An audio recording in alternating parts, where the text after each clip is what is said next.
နှမငယ်မောင်တော်တောင်ချီစီကိုချင်းခုတ်ထွက်ရင်နဲ့ထူးခြားဆန်းပြတဲ့ကြောက်တုံးတွေကိုတွေ့ရှိခဲ့လို့နှမငယ်မိဖို့ဆောင်မှာဖူခနောက်ဆိုင်ဖို့ယူဆောင်လာခဲ့တယ်ကွယ်။အိုးမောင်တော်ဒါကအန်ဟုတ်ဖွဲ့ပါတကားဒါရီဟာတာမန်ကြောက်ခဲတွေမဟုတ်ပဲဝင်းဝင်းတောက်နေတဲ့ရွှေစင်ရွှေခဲကြီးတွေပါလား။ဟဲစစ်တင်နာပတိအင်းအနှွေးဆန်လာကိုဖျက်ဆီးတဲ့အနာနုကဟာကန်ထိုက်တဲ့သူတွေကိုအခုချက်ချင်းဖောက်မော်တင်ပြီးသမုတ်တရားအလဲမှာမျှော်လိုက်တော့သူတို့ရဲ့တေချင်းရှင်ချင်းကကန်ကျမရဲ့အလိုတိုင်းသာဖြစ်စေရမယ်။ဘီယန်ကြီးရဲ့ဒီစကားကိုကြားတဲ့ချိန်မှာတော်ဆောင်နမင်းကအိုးဘုံလက်ယုံနဲ့ပြေဆုံးမဲ့ဇနီးမောင်နှံတို့ငါကဤတော်တောင်ကိုစောင့်ကြက်သောနမင်းပေတီယနေ့မှစာ၍တင်တို့တွင်ပူပန်ခြင်းဟုသည်မြကင်းစင်စေရအံ့ငါသည်တင်တို့အားဘုံချက်သည်စီးစင်ဥစ္စာနှင့်ငြိမ်းချမ်းမှုကိုပေးသနာမယ်သို့တော်ငါကိုကအသွင်တန်အားဖြင့်မြင်တွေ့ရမည်မဟုတ်ပေပရိသတ်များအားလုံးပဲမင်္ဂလာပါရှင် Starlight Day Story Channel လေးကနေအားလုံးကိုပြန်လည်ကြိုဆိုလိုက်ပါရစေဒီကနေ့မှာဆိုရင်တော့မင်းသမီးလေးစန္ဒာဦးနဲ့ပင်လယ်ပျော်လူလင်သို့မဟုတ်ကန်ကျမရဲ့အလှည့်အပြောင်းဆိုတဲ့ပုံမြင်လေးကိုတင်ဆက်ပေးသွားတော့မှာဖြစ်ပါရဲ့ရှင်ရှေးခါကတာယာစီပင်ဝါပြောလာတဲ့ကေတုမတီလို့သမုတ်အပ်သောတိုင်းပြည်ဗဟိုပြည်ကြီးမှာဘုံမီနေလာတောက်ပသောမင်းတရားကြီးတစ်ပါးဆိုးဆန်တော်မူခဲ့ပါတယ်ထိုမင်းတရားကြီးမှာစန္ဒာဦးလို့အမည်ရတဲ့သမီးတော်တစ်ပါးရှိရမှာသူမရဲ့ရုပ်အစင်းမှာနဲ့သမီးအလားတင့်တယ်လှပလွန်းတဲ့အတွက်တစ်ပြည်လုံးမှာပြိုင်ဘက်ကင်းလျက်ရှိနေခဲ့ပါတယ်ဒီနေ့မှာတော့ခမဲတော်မင်းတရားကြီးကသမီးတော်စန္ဒာဦးပန်းခူးနေသောဥယျာဉ်တော်တို့ကြွားမြန်းလာခဲ့တယ်သမီးတော်ပန်းတွေအများကြီးခူးနေပါလားဘာအတွက်ကြောင့်လဲကွယ်မှန်လားပါခမဲတော်ဖေဟာဒီနေ့ကသီလနေ့ဥပုံနေ့ဖြစ်တဲ့အတွက်ဖះရှင်အားကက်လူဖို့အတွက်ပါဖះမင်းတရားကြီးဟာသမီးတော်ရဲ့ဘာသာတရားယုံသိမှုကိုမြင်တွေ့ရတဲ့အတွက်အားရကျေနပ်မိသွားပြီးချစ်သမီးတော်တင်သည်အခုအခါအရွယ်အာယုဆက်ရောက်ခဲ့ပြီးဖြစ်တဲ့အတွက်ခမဲတော်အနေဖြင့်တင်တင်လျောက်ပတ်သောမင်းညီမင်းသားတစ်ပါးနဲ့လက်ဆက်စီလိုသည်ကွယ်။အိုးခမဲတော်သမီးတော်ဟာငယ်ရွယ်နှုပြိုသေးသည်ဖြစ်၍အိမ်နာမှုကိစ္စကိုစိတ်ဝင်စားသေးပါဖျားလို့ညင်းဆိုခဲ့ပေမဲ့ဘီရင်ကြီးကတော့သမီးတော်အတွက်ကျင်ပေါ်ရှာဖို့စိတ်ပိုင်းဖြတ်ထားပါတော့တယ်။သို့တော်လည်းရှေးကပြုခဲ့ဖူးသောကမ္မတိတ်တီကြောင့်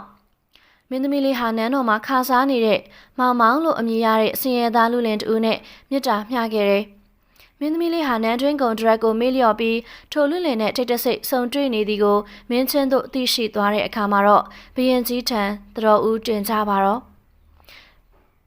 ဘီရင်ကြီးဟာအလွန်မင်းအမျက်ထွက်ပြီးသမီးတော်နဲ့လူလင်အားဖမ်းဆီးစေတယ်။မိဖုရားကြီးမှာမျက်ရည်ဆက်လန်းနဲ့တောင်းပန်ရှာပေမဲ့ဘီရင်ကြီးကတော့အမိုင်မဲပါလေမင်းဟာတိုင်းပြည်ရဲ့စံပြဖြစ်ရမယ့်အစားဂုံမရှိသောစင်ရသားနဲ့မြစ်တာမျှရသလားငါရဲ့နန်းတွင်ဥပဒေအရဤအပြစ်ကားခွင့်မလွတ်ထိုက်ပေတည်ရမကင်းလွတ်စေတော်လဲရှင်လျက်နဲ့အပြစ်ပေးခြင်းကိုမူမရှောင်လွဲနိုင်စေရလို့အမိန့်တော်မက်ကသူတို့နှစ်ဦးကိုရိတ်ခအနေငယ်နဲ့ဖောင်မော်တင်ပြီးတော့သမုတ်တရားတွင်သို့မျှော်ချလိုက်ပါတော့တယ်တဲလိုင်းတဘိုးတို့ကြမ်းတမ်းလာတဲ့သမုတ်တရားအလဲမှာမင်းသမီးလေးကတော့လိုင်းမှု၍ပင်ပန်းနွမ်းနေရှာတယ်လူလင်ဖြစ်သူမောင်မောင်ကမင်းသမီးလေးရဲ့လက်ကိုမြဲမြံစွာဆုပ်ကိုင်ပြီးအားပေးရှာတယ်။နှမငယ်မောင်ကြောင့်နှမငယ်မှာနန်းစည်းစိမ်ကိုစွန့်လွတ်ပြီးဒုက္ခပင်လယ်ဝေရလေပြီ။မောင်မှာအားနာလှပါပြီးတော့တယ်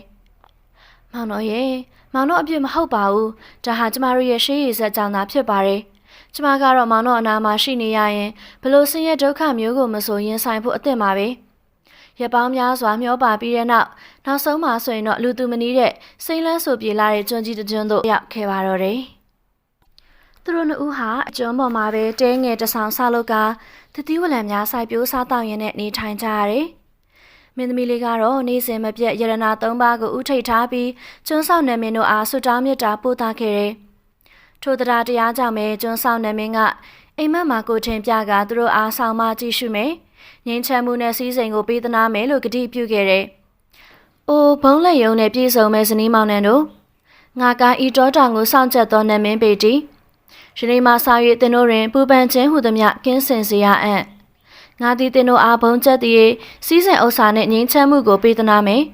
သို့တော်ငါကိုကအသွင်တန်အားဖြင့်မြင်တွေ့ရမည်မဟုတ်ပေဒီနေ့မှမောင်ကမတိနာမလဲမှုဖြင့်တော်ရဲမှမွေးကြိုင်လာတဲ့တစ်ပင်များကိုခုတ်ထွင်းလာတယ် ထိုတင်များကတံပိုးဖြတ်လို့မရနိုင်တဲ့နတာနီတစ်လုံးကြီးများဖြစ်ပေမဲ့မောင်ကတော့ထင်းများဖြစ်တာစုပုံထားခဲ့တယ်။ဒါပြင်တော်ထဲမှာတွေ့ရှိရတဲ့ဝင်းဝါတောက်ပြောင်တဲ့ကြောက်တုံးကြီးများကိုလည်းကြောက်တုံးလို့ထင်မှတ်ကဖိုကနောက်ဆိုင်ဖို့အတွက်ယူဆောင်လာခဲ့သေးတယ်။နှမငယ်မောင်တော်တောင်ချီစီကိုချင်းခုတ်ထွက်ရင်နဲ့ထူးခြားဆန်းပြတဲ့ကြောက်တုံးတွေကိုတွေ့ရှိခဲ့လို့နှမငယ်မိဖို့ဆောင်မှာဖိုကနောက်ဆိုင်ဖို့ယူဆောင်လာခဲ့တယ်ကွယ်။အိုးမောင်တော်ဒါကအန်အိုးဖွဲ့ပါတကားဒါရီဟာတာမန်ကြောက်ခဲတွေမဟုတ်ပဲဝင်းဝင်းတောက်နေတဲ့ရွှေစင်ရွှေခဲကြီးတွေပါလားပညာရှိရဲ့မင်းသမီးလေးကထိုအရာများကိုမြင်တာနဲ့တံမိုးကြီးလာသောရွှေစင်ခဲများနဲ့နတာနီများဖြစ်ကြောင်းသိရှိသွားတော့တယ်မင်းသမီးလေးကစနီးကောင်းပီသားစွာနဲ့ခင်မွန်ဖြစ်သူကိုမနှိမ်ချပဲရတနာများကိုပုံမဆူဆောင်ခိုင်းပါတော့တယ်မင်းသမီးလေးဟာအကြံတစ်ချက်ထုတ်ကကန်းချိန်မှာအလန်နိုင်ရွှေကြီးကိုစိုက်ထူထားလိုက်ရာမကြမီမှာပင်နိုင်ငံရခြားမှကုံတဲ့တင်ဘော9ဆင်းဆက်ရောက်လာခဲ့တယ်။မင်းသမီးလေးကသူမမှာရှိနေတဲ့နတာနီတင်များနဲ့ရွှေများကိုအဝဲထဲစားနပ်ရိက္ခာများသာမကသူမအားအလုပ်ကျွေးပြုမဲ့သူများနဲ့ရွှေပရိန်ပညာရှင်ယောက်ျားတရားမိန်းမတရားလဲလှယ်လိုက်ပါတော့တယ်။ကုံတဲ့တို့ဟာလေ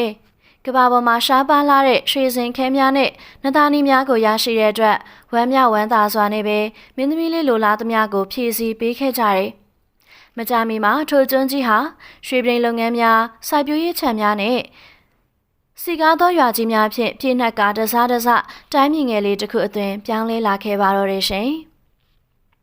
။ကာလတန်တရားရွှေလျားလို့နှစ်ပေါင်းများစွာကြာညောင်းခဲ့လေပြီ။တခါကလူသူမနီးပဲတိတ်ဆိတ်ချသွေးခဲ့တဲ့အဲ့ဒီကျွန်းအိုင်ကြီးကအခုချိန်မှာတော့ဝင်းဝါတောက်ပနေတဲ့ရွှေနန်းတော်ကြီးတွေစီကားလှတဲ့ရောင်းဝယ်ဖောက်ကားမှုတွေနဲ့အတူသမုဒ္ဒရာလေကရတနာကျွန်းကြီးတစ်ခုအဖြစ်နဲ့ကဘာကျော်ခဲ့ပါပြီ။ကျွန်းပေါ်ကလူအပေါင်းတို့ဟာသူတို့ပေါ်မှာမိဘတပွဲမြစ်တာထားပြီးအုပ်ချုပ်ခဲ့တဲ့မင်းသမီးလေးဆန္ဒဦးနဲ့လူလင်ပြိုမမောင်တို့ကိုအလွန်ကြည်ညိုကြတာကြောင့်လူလင်ပြိုကိုတိရိပဝရဓမ္မရာဇာဘွဲတစိတ်တော်နဲ့ဘရင်အဖြစ်၎င်းမင်းသမီးလေးကိုတော့တိရိရတနာဒေဝီဘွဲတစိတ်တော်နဲ့မိဖုရားခေါင်ကြီးအဖြစ်၎င်းထီဖြူဖနက်တန်လျက်သားမြင့်ရဲ့မကိုင်းဆိုတဲ့မင်းမြောက်တဆာ၅ပါးနဲ့တကွဗိသိက်သွန်းကနန်းတင်မြောက်ကြပါတော့တယ်။သူတို့ဇနီးမောင်နှံကနန်းတော်ထဲမှာဆံမြန်းနေရပေမဲ့လေမိမိတို့ကြာဆင်းခဲ့ဖူးတဲ့မျက်ရည်တွေနဲ့ဖြတ်တန်းခဲ့ရတဲ့ဆင်းရဲဒုက္ခတွေကိုဘယ်တော့မှမမေ့ခဲ့ကြပါဘူး။ဒါကြောင့်လေတိုင်းသူပြည်သားတွေကိုသားသမီးတွေလိုသဘောထားပြီးတော့ရတနာသုံးပါးကိုဥထိတ်ထားကဆင်းရဲသားတွေကိုပေးကမ်းစွန့်ကြဲလျက်တရားသဖြင့်မင်းမှုဆိုးဆန်ခဲ့ကြပါတယ်။တခါကခမဲတော်ရဲ့ဆွန့်ပယ်ခြင်းကိုခံခဲ့ရတဲ့မင်းသမီးလေးကအခုချိန်မှာတော့ကံကြမ္မာရဲ့အလှည့်ပြောင်းကြောင့်တိုင်းပြည်သစ်တစ်ခုရဲ့မိခင်ကြီးဖြစ်လာခဲ့ပါပြီ။အဲဒီကျွန်းကြီးပေါ်မှာထူးခြားလာတဲ့နတာနီနန့်တွေကလေအဝိမှာတင်းပြတ်နေသလိုရွှေစင်ရွှေခဲတွေရဲ့တောက်ပမှုတွေဟာလည်းနေရောက်အောက်မှာဝင်းဝါနေပါတော့တယ်